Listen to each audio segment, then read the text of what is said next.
Good morning students. आज हम 10 का पाठ पढ़ेंगे, मित्रों के बीच पत्राचार। इसमें लेखक ने क्या बताया है? महापुरुषों, महापुरुष किसको कहते हैं? जो पुरुष महान कार्य करते हैं, बहुत बड़े कार्य करते हैं, महान कार्य करते हैं, उन पुरुषों को कहा जाता है महापुरुष। तो महापुरुषों का हर कार्य अनुकरणीय होता है। अनुकरणीय क्या होता है? जिसको हम देखकर करते हैं, ऐसे देखकर करना अनुकरण कहलाता है। तो महापुरुषों का हर कार्य अनुकरणीय होता है, क्योंकि महापुरुष जो भी कार्य करते हैं वो अच्छा ही करते हैं, तो हमें उन कार्यों का अनुकरण करना चाहिए। तो महापुरुषों का हर कार्य अनुकरणीय होता है। उनकी जीवन शैली यानी जीवन जीने का ढंग, कहने का मतलब है कि उनके सामने भी अनेक प्रकार की कठिनाइयाँ आती हैं, परिस्थिति आती हैं, लेकिन उन्होंने अपने जीवन में उन कठिनाइयों, उन परिस्थितियों का सामना कैसे किया और किस प्रकार से का सामना करते हुए आगे जीवन में आगे बढ़े, यानी जीवन में उन्होंने कुछ किया।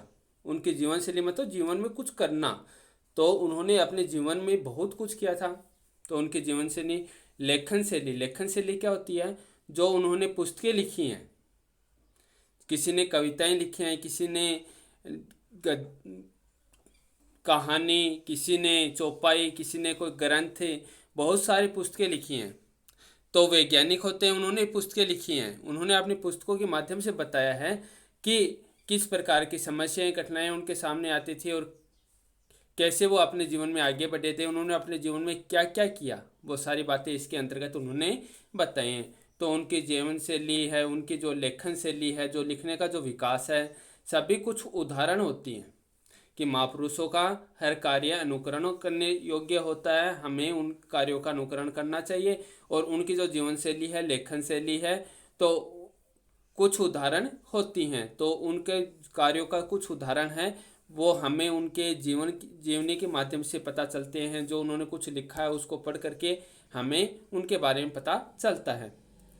उनकी जो जीवन शैली है, लेखन शैली है, वो समाज को एक दिशा दिखाती है कि समाज में जो व्यक्ति हैं उनको भी अपने कर्म में लगे रहना चाहिए और समाज के लिए कुछ ना कुछ करते रहना चाहिए। प्रस्तुत पाठ में क्या बताया है? प्रस्तुत पाठ गुरुदेव रविंद्रनाथ ठाकुर और महान वैज्ञानिक जगदीश चंद्र बसु के बीच पत्राचार पर आधारित है। यानी इन्होंने जो भी अपनी बातें लिखी हैं वो पत्र के माध्यम से लिखी हैं। आइए उनके पत्राचार के बारे में जानें कि उन्हें अपने पत्र में क्या लिखा है। पत्र के माध्यम से अपने विचारों का उन्होंने आदान प्रदान किया, तो उनके विचारों को जानते हैं। तो इसमें सबसे पहले पढ़ते हैं रविंद्रनाथ ठाकुर के नाम जगदीश चंद्र बसु का पत्र, कि जगदीश चंद्र बसु ने पत्र लिखा है किसको?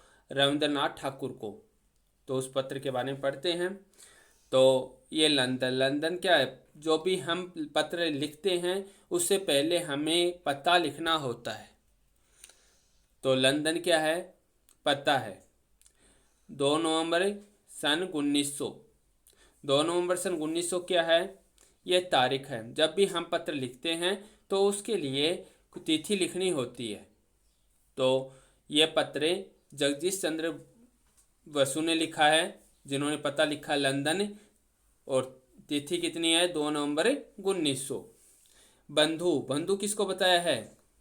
रविंद्रनाथ ठाकुर को। रविंद्रनाथ ठाकुर हैं, उनको बंधु बताया है। तो जगदीश चंद्र बसु क्या लिखते हैं?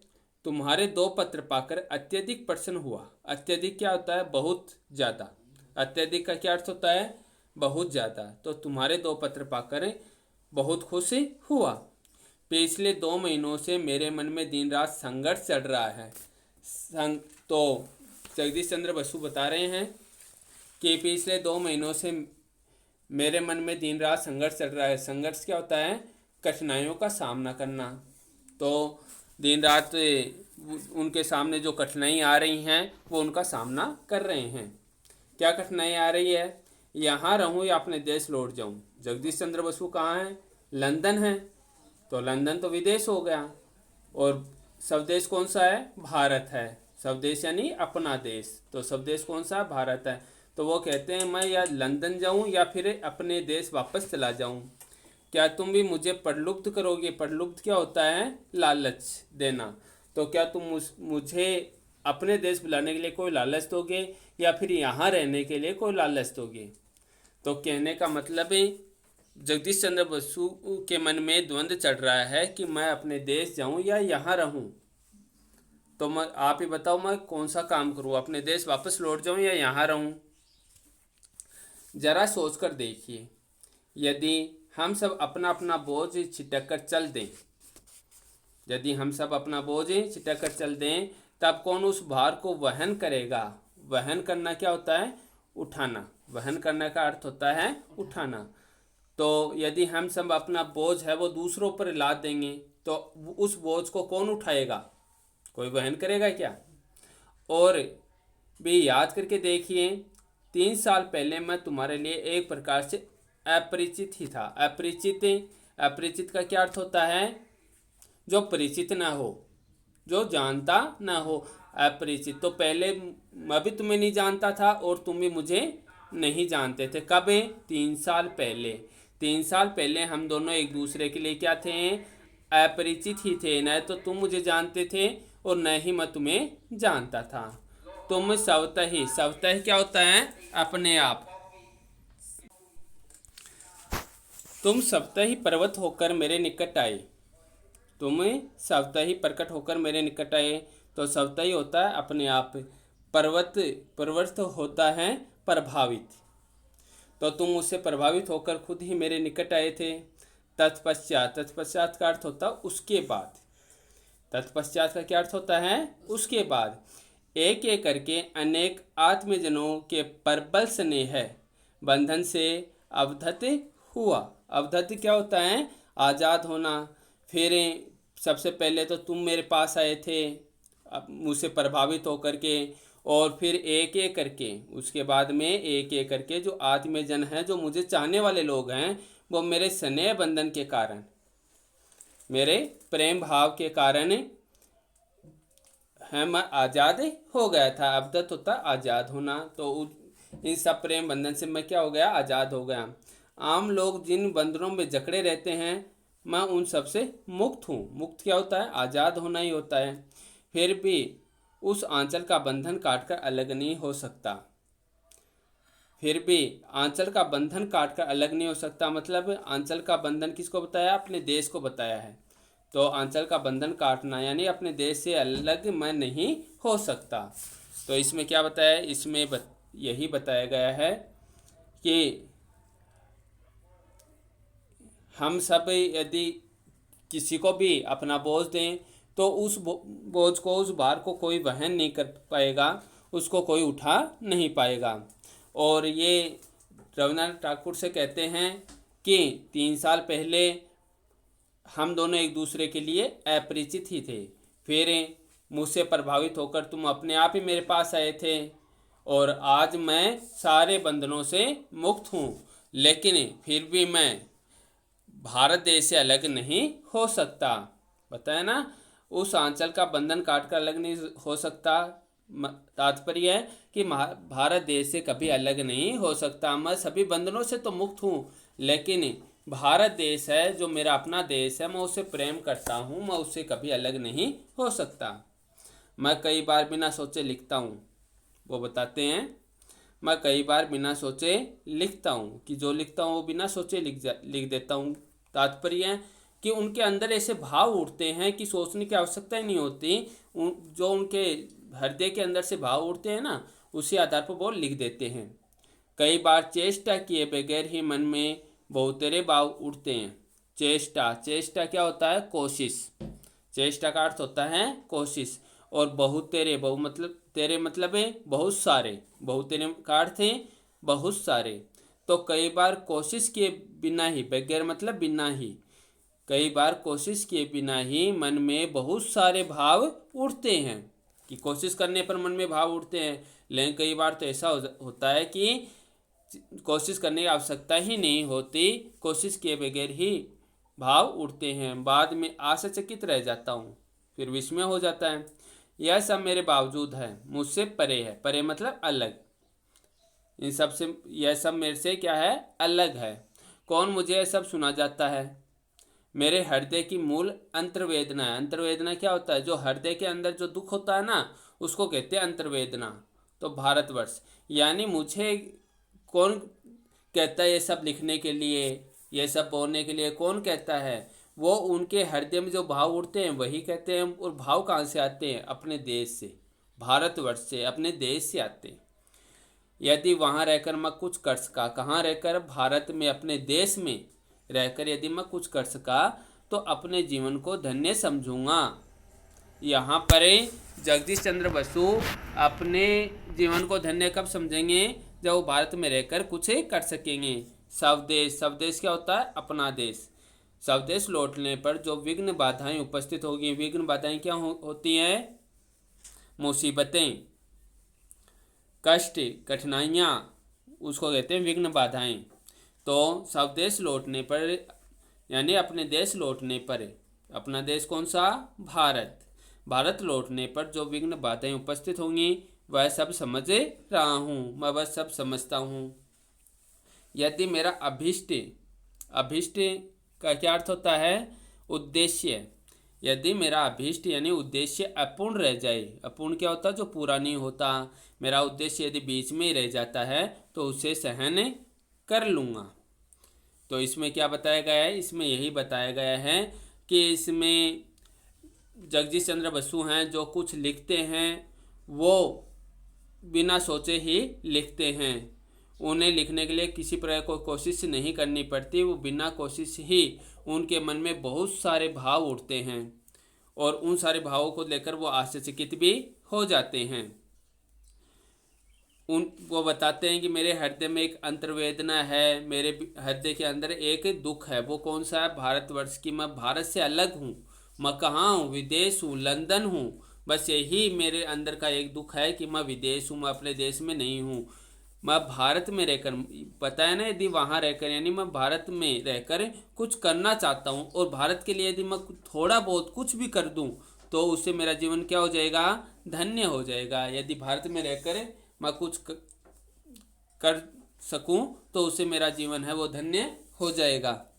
स्वदेश लौटने पर जो विघ्न बाधाएं उपस्थित होंगी, कि अपने देश में लौटने पर जो वो मैं सब समझ रहा हूँ कि कौन कौन सी बाधाएं मेरे सामने उपस्थित हो सकती हैं। और मेरे जीवन का यदि उद्देश्य है वो अपूर्ण भी रह जाए, पूरा नहीं हो पाए, तो भी मैं उसे सहन कर सकता हूँ, लेकिन मैं अपने देश के लिए कुछ करना चाहता हूँ। आगे आता है, न जाने कितने काम अधूरे पड़े हैं, कह नहीं सकता, यानी बहुत सारे काम हैं वो अधूरे पड़े हैं। अधूरे मतलब जो पूरे नहीं होते। बहुत सारे काम ऐसे हैं जो पूरे नहीं हुए हैं, बहुत सारे काम अभी बाकी हैं। अब तक कुछ भी नहीं कर पाया, अब तक तो कुछ भी नहीं किया उन्होंने, बहुत सारे काम पड़े हैं।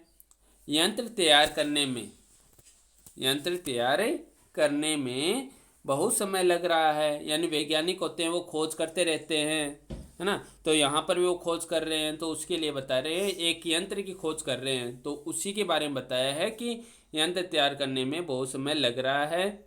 जान पड़ता है यदि वहाँ 2 वर्ष रह गया, 2 वर्ष रह गया तो बहुत सारे काम संपन्न कर लूँगा। यानी लंदन में 2 वर्ष और रह करके उन्हें सारा काम निपटाना है, तो बहुत सारे काम है वो संपन्न कर सकते हैं। यहाँ जो तकलीफ़ हुई थी, हम नई नई जगह जाते हैं, नई नई जगह जाते हैं तो मन तो नहीं लगता, तकलीफ़ें भी होती हैं, हर जगह एडजस्टमेंट भी करना पड़ता है। तो ऐसे में उनको जो तकलीफ़ हुई थी अब काफ़ी ठीक है। यानी शुरू में एक बार तो तकलीफ़ होती है, नई जगह जाते हैं तो, लेकिन जब वहाँ पर हम रहने लग जाते हैं ना तो वो तकलीफ़ें अपने आप दूर हो जाती हैं। तो वो कहते हैं कि मैं शुरू में यहाँ पर आया था, लंदन में आया था तो तकलीफ़ हुई थी, लेकिन अब तो ठीक है। किंतु स्वदेश लौटने के पूर्व, स्वदेश कौन सा देश है? अपना देश, भारत देश की बात हो रही है, कि अपने देश लौटने के पूर्व, पूर्व यानी पहले ऑपरेशन करवाना जरूरी है। यानी जब मैं भारत आऊँगा उससे पहले तो मुझे ऑपरेशन करवाना ज़रूरी है। कुछ बकाया पेपर लिखने के बाद डॉक्टर के हाथों अपना जीवन सुपुर्द कर दूंगा। तो यहाँ पर बताया डॉक्टर के हाथों जीवन सुपुर्द कर दूंगा, मतलब में ऑपरेशन करवाना ज़रूरी है। और कई बार ऑपरेशन इस प्रकार का होता है कि व्यक्ति को ऐसा लगता है कि मैं ठीक होऊंगा या नहीं होऊंगा, दोनों सी बातें होती हैं। कई बार ऑपरेशन के बाद में व्यक्ति की जान भी जा सकती है। तो इस प्रकार की बातें सोचकर जगदीश चंद्र बसु कहते हैं कि मुझे तो भारत लौटने के पहले ऑपरेशन करवाना जरूरी है, और यदि ऑपरेशन सही नहीं हुआ तो मैं डॉक्टर के हाथों अपना जीवन सुपुर्द कर दूंगा। तो इसमें क्या बताया, इसमें यही बताया है कि जो वैज्ञानिक होते हैं उन्हें आविष्कार करने में बहुत समय लग जाता है। तो वो भी एक यंत्र का आविष्कार कर रहे थे जगदीश चंद्र बसु, और बता रहे थे कि यंत्र का आविष्कार करने में अभी बहुत समय लग रहा है, और यदि 2 वर्ष और रह जाऊंगा यहाँ पर तो बहुत सारे काम उसके संपन्न हो जाएंगे। पहले तो यहाँ पर रहने में तकलीफ हुई थी, लेकिन अब तो बहुत ही काफ़ी ठीक है। और अपने देश जो भारत है वहाँ पर आने से पहले मुझे ऑपरेशन करवाना ज़रूरी है, और ऑपरेशन यदि सही नहीं हुआ तो मैं डॉक्टर के हाथों अपना जीवन सुपुर्द कर दूंगा। आगे वो रविंद्रनाथ ठाकुर को लिखते हैं कि कई दिनों से तुमने अपनी रचनाएं नहीं भेजी, है ना। रविंद्रनाथ ठाकुर हैं, वो कहानियाँ लिखते थे, कविताएं लिखते थे, तो वो सारी रचनाएं आती हैं, जो कहानियाँ कविताएं होती हैं वो सारी रचनाओं में आती हैं। तो उन्होंने रविंद्रनाथ ठाकुर से कहा कि बहुत दिनों से आपने रचनाएं नहीं भेजी हैं, ज़रूर भेजना, कि जो कविता है कहानियाँ वो मेरे पास ज़रूर भेजना। मेरी धारणा है कि तुम्हारी कविताएं चिरकाल होता लंबे समय तक, चिरकाल क्या होता है, लंबे समय तक स्पंदित करती रहेंगी। यानी तुम्हारी कविता तो इस प्रकार की हैं कि उनको लोग कई सालों तक पढ़ते रहेंगे, याद करते रहेंगे। तुम्हारी रचनाएं जिस तरह मुझे उद्वेलित करती हैं, उद्वेलित का क्या अर्थ होता है, झकझोरना, कि उनकी रचनाएं इस प्रकार की थी कि वो व्यक्ति को अंदर तक झकझोर कर रख देती थी। तो तुम्हारी रचनाएं जिस तरह मुझे उद्वेलित यानी झकझोर कर रख देती हैं, उसी तरह असंख्य मतलब है बहुत सारे, संख्या में असंख्य मतलब जिनकी संख्या है वो गिनी नहीं जा सकती, असंख्य यानी संख्या में बहुत सारे लोग, तो असंख्य लोगों को भी उद्वेलित करे यानी अंदर तक झकझोर कर रख दे। प्रज्वलित करे, प्रज्वलित होता है उत्साहित करना, तो वह मुझे अंदर तक झकझोर कर रख देती है, जिससे कि मैं उत्साहित होता रहता हूँ। वैसे ही तुम्हारी रचनाएं हैं अन्य व्यक्तियों को, असंख्य व्यक्तियों को भी उत्साहित करती है। तो तुम्हारी रचनाओं में तो जोश है, रविन्द्रनाथ ठाकुर की रचनाओं में क्या है, जोश है। तो वो कहते हैं कि तुमने अपनी रचनाएं नहीं भेजी, तुम अपनी रचनाएं वो जरूर भेजना। तुम्हारी रचनाएं हैं वो लंबे समय तक हमें याद रहेंगी, और तुम्हारी रचनाएं है ना मुझे ही उत्साहित करती हैं, अंदर तक झकझोर कर रख देती हैं, आगे बढ़ने की प्रेरणा देती हैं। तो वैसे ही असंख्य लोग, जिन लोगों की कोई गिनती नहीं होती, असंख्य लोगों में भी वो आगे बढ़ने के लिए प्रेरित करती हैं, उत्साहित करती रहती हैं। आज हम इतना ही पढ़ेंगे, बाकी कल पढ़ेंगे जगदीश चंद्र बसु के नाम ठाकुर का पत्र।